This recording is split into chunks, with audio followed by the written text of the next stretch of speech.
जय श्री राम भक्तजनों। भक्ति साधन चैनल में सभी भक्तों का स्वागत है।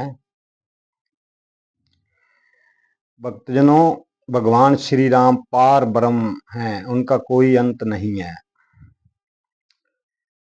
कई लोगों के मन में शंका हो जाती है कि वो तो दशरथ का पुत्र था, एक राजा था।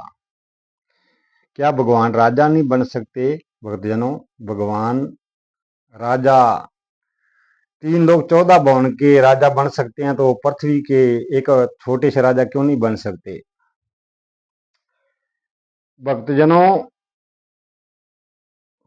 कागभसूंडी भगवान के भक्त थे।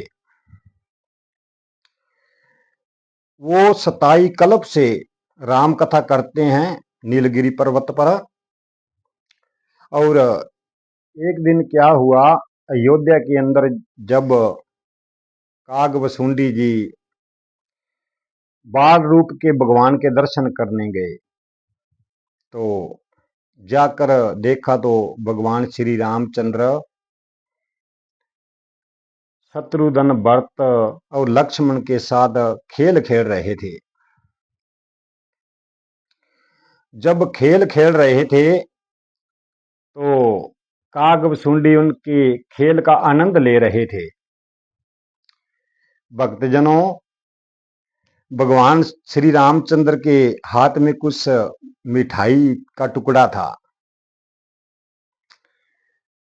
वो कागभसूंडी को जानते थे कि ये मेरा भक्त है कागभसूंडी, और भगवान ने कागभसूंडी से कहा, लो लो मिठाई खा लो। कागभसूंडी भाग के आते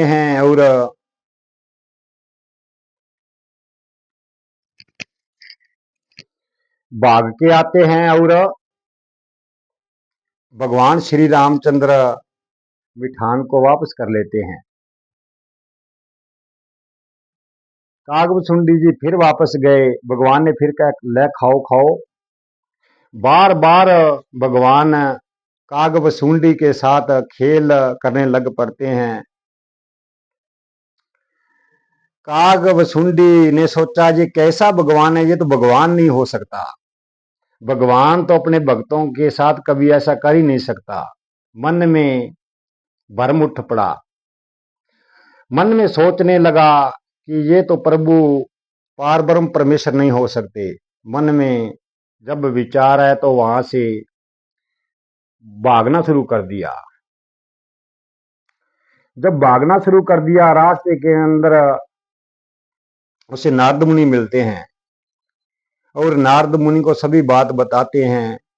नारद मुनि ने कहा, तुझे माया ने पकड़ लिया है। और भगवान श्री रामचंद्र ने कागभसूंडी के पीछे अपना हाथ छोड़ दिया। आगे आगे कागभसूंडी भाग रहा है, पीछे पीछे भगवान श्री रामचंद्र का अयोध्या के अंदर बैठे बैठे उनका हाथ उनके पीछे जा रहा है। भक्तजनों, यहां विचार करने की बात है। जब कागभसूंडी उड़ रहे थे, सिर्फ 2 उंगल का उनमें 2 उंगल की दूरी थी। यहां पर यही भगवान कहते हैं कि भगत सिर्फ 2 उंगली मेरे से दूर रहता है, सिर्फ वो मुझे समझता नहीं है। ये हमारे और भगत के अंदर 2 उंगल की दूरी रहती है।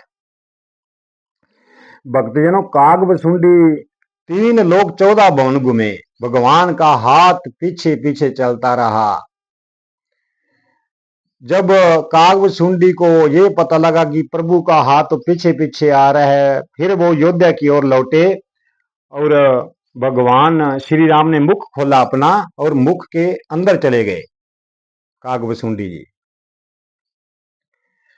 भक्तजनों, कागभसूंडी ने भगवान के अंदर जाकर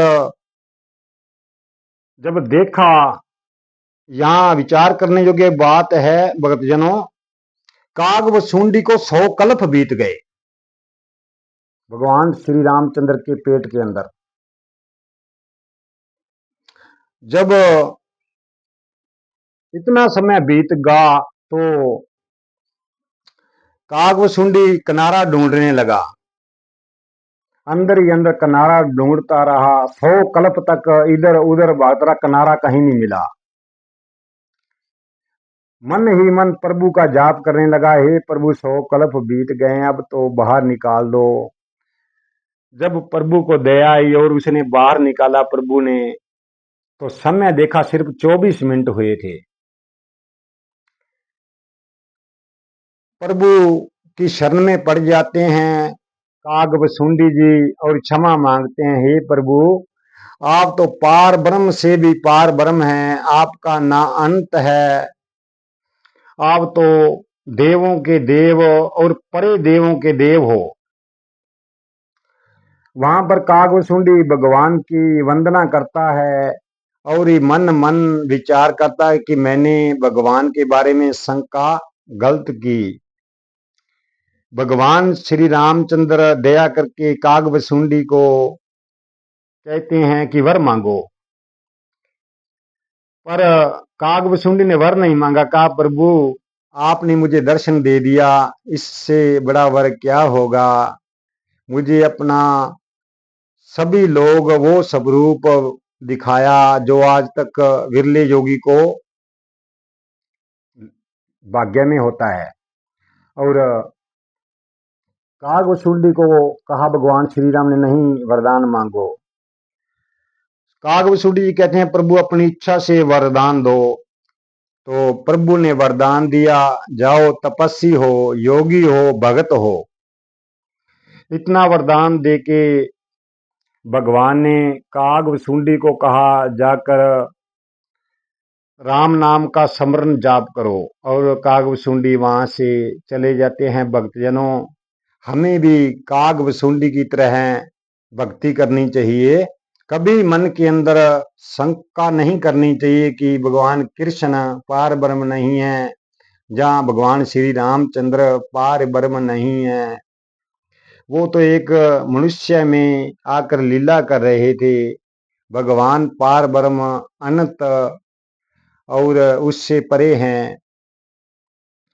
सत्वगुण, रजगुण, तमोगुण से भी परे हैं भगवान।